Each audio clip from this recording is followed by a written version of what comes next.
సాంప్రదాయాలలో వసంత పంచమి అనేది కేవలం ఒక పండుగ మాత్రమే కాదు, జ్ఞానం, సృజనాత్మక, మానసిక చైతన్యానికి ఆరంభ సూచికగా భావిస్తారు. జ్ఞానానికి అధిష్టాత్రి అయిన సరస్వతీదేవికి అంకితమైన ఈ పవిత్ర దినం విద్యార్థులు, ఉద్యోగులు, కళాకారులు తమ జీవితంలో ముందడుగు వేయడానికి ప్రత్యేక అవకాశాన్ని కల్పిస్తుందని ఆచార్యులు చెప్తున్నారు.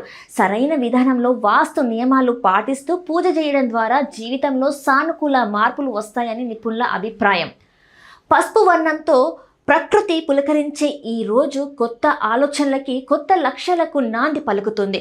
వసంత పంచమి నాడు సరస్వతీదేవి భక్తుల మనస్సుల్లో జ్ఞాన రూపంలో అవతరిస్తుందని విశ్వాసం.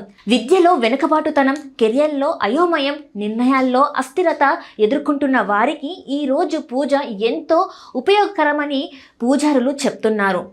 వాస్తు శాస్త్రం ప్రకారం ఉత్తర, ఈశాన్య దిశలను జ్ఞాన మరియు సానుకూల శక్తి ప్రవాహానికి కేంద్రంగా భావిస్తారు. అందుకే సరస్వతీదేవి విగ్రహం లేదా ఫోటోను ఈ దిశలో ఉంచి పూజ చేయడం అత్యంత శుభప్రదమని నిపుణులు సూచిస్తున్నారు. ఈ దిశలో పూజ చేయడం వల్ల మనస్సుకు ప్రశాంతత లభించడంతో పాటు ఆలోచన శక్తి పెరుగుతుందని అంటున్నారు.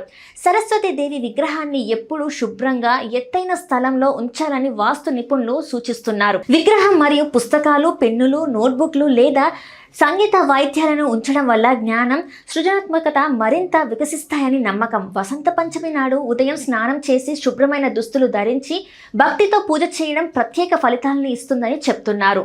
పూజ చేసే స్థలం పరిశుభ్రంగా, ప్రశాంతంగా ఉండడం చాలా ముఖ్యం. సరస్వతీదేవికి తెలుపు లేదా పసుపు పుష్పాలు సమర్పించడం శుభ ఫలితాలను ఇస్తుందని విశ్వాసం. పూజ సమయంలో మనస్సుని ప్రశాంతంగా ఉంచి ప్రతికూల ఆలోచనలకి దూరంగా పెట్టాలని నిపుణులు సూచిస్తున్నారు. ఈ రోజున కొంత సమయం చదవడం లేదా రాయడంతో గడిపితే ఆ జ్ఞానం దీర్ఘకాలం గుర్తుండిపోతుందని నమ్ముతారు. వసంత పంచమి నాడు సరస్వతీదేవిని సరైన దిశలో పూజించడం వల్ల ఏకాగ్రత పెరుగుతుంది. విద్యార్థులు చదువుపై మరింత దృష్టి పెట్టగలుగుతారు. ఉద్యోగులు, వ్యాపారస్తులకు కొత్త అవకాశాలు, స్పష్టమైన నిర్ణయాలు తీసుకునే శక్తి లభిస్తుంది. ముఖ్యంగా కెరియర్లో ఎదగాలనుకునే వారికి ఈ రోజు పూజ ఆత్మవిశ్వాసాన్ని పెంచుతుందని చెప్తున్నారు. సరస్వతీదేవి అనుగ్రహంతో విద్యతో పాటు మానసిక సమతుల్యత కూడా లభిస్తుందని నిపుణులు అభిప్రాయం. ఈశాన్య దిశలో విగ్రహాన్ని ఉంచడం వల్ల ఇంట్లో సానుకూల వాతావరణం ఏర్పడుతుంది. ఇది ఒత్తిడిని తగ్గించి లక్ష్యాలపై దృష్టి పెట్టేందుకు సహాయపడుతుంది. నేటి పోటీ ప్రపంచంలో ఈ మానసిక ప్రశాంతతే నిజమైన విజయానికి మూలమని ఆధ్యాత్మికవేత్తలు విశ్లేషిస్తున్నారు.